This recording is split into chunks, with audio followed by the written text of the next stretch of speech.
I like features because this is when I can read my pieces that are longer. This is a poem in 21 parts. They're all short parts. It's 21. Me and my brother, I got a younger brother. He's like a b-boy. Growing up, we used to always play fight.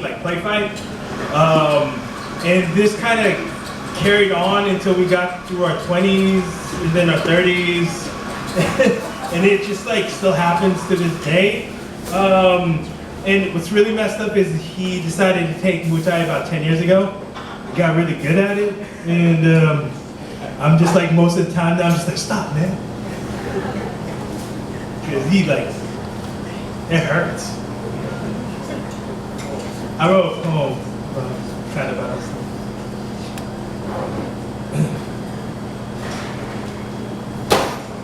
Brother, might is our immense mother. Lee Young Lee wrote that in my book about 15 years ago. To be honest, I didn't know what the fuck he was talking about, but I was playing like I did. Maybe it's how I can say violence cradles us and know you get what I mean. The odd comfort of a clenched fist, how we look for the seam stone. I've tried to make a life of poetics, John, and I don't see a seam, just a brick. We break shit with heavy objects. This is what we do when you put it in our hands.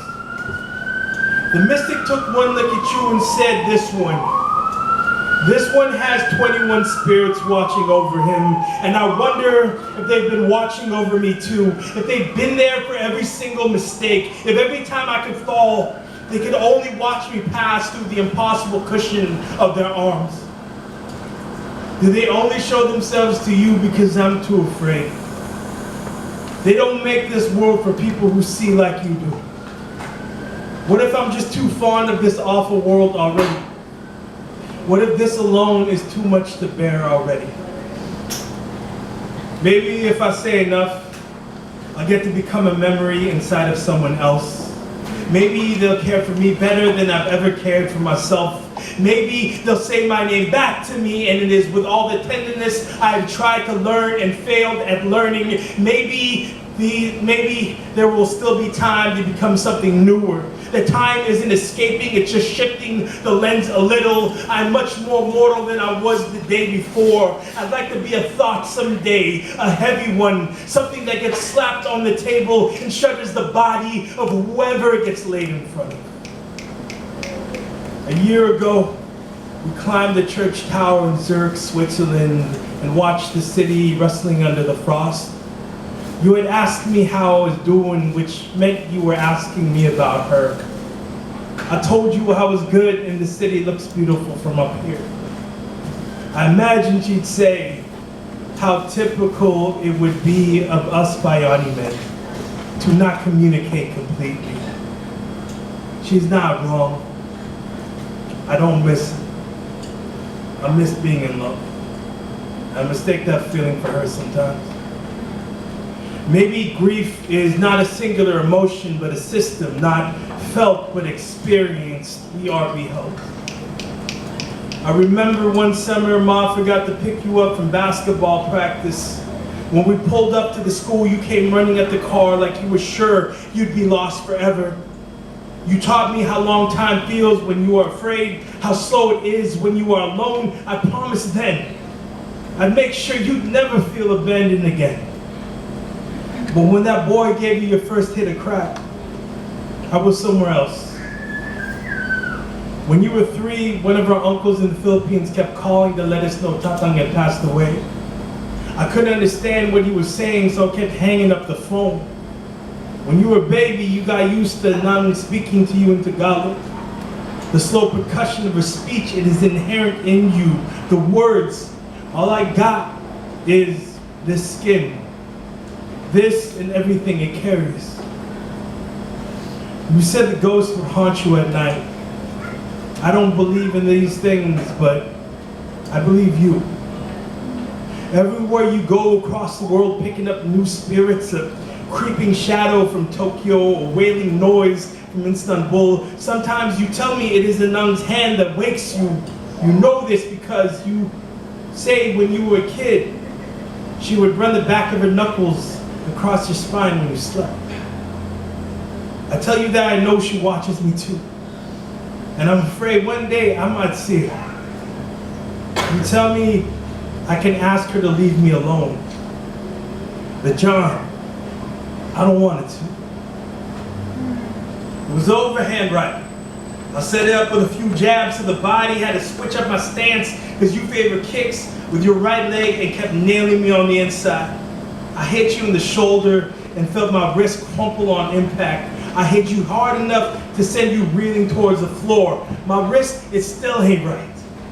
But it was all worth it. I'd do that shit again. How many times they looked at us and saw trouble? When all we wanted was a comfort in this place they did not believe we had a right to be given. If I ever get old enough for a cane, I'm gonna hit you with that cane.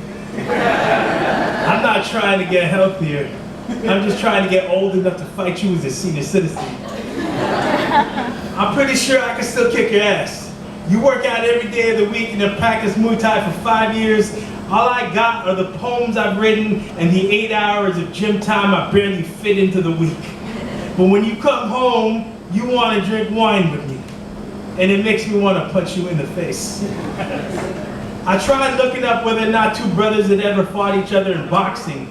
As far as I know, it officially happened twice. In 1993. Marty versus Eric Kubowski and Kusuo versus Katsuaki Iguchi. Both fights ended in a knockout. The Klitschko brothers said they sparred once, and one of them left with a permanent scar on his face and the other a broken leg. Everyone I've ever punched in the face has looked like me. I swung at a white kid once and missed. That has to mean something, doesn't it? Maybe they watch us and say, look at you. The only people you can really hurt is each other. Doesn't that feel like a home?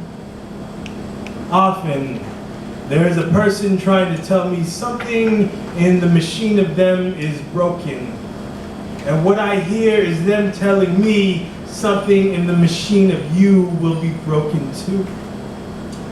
All I see is the mess instead of everything that has withstood. I know of no home other than memory. This wreckage we make wears both of our names. Ain't no place out here know how to hold us. The wild noise in our bodies that summons the dead. This divine army. This mighty mother.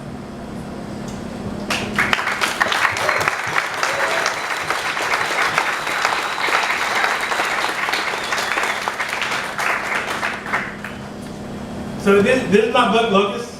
I came out here a couple months ago and I have a solo theater show called Locus of Control. This and this book, they work together in conjunction. They share a lot of the same poems. So it's like a project I've been working on over the last couple years. I had a manuscript and then I said, I don't like this manuscript anymore. Let me see if I turn it into a show. I turned it into a show and then I had the show and then I had my publisher Omnidon approached me about writing a book and I was like, I have a book. I didn't have a book, but I had the show. So I started turning the show into a book and this is what happened. So yeah, it's right here. If I take credit card, cash, I even can take Venmo.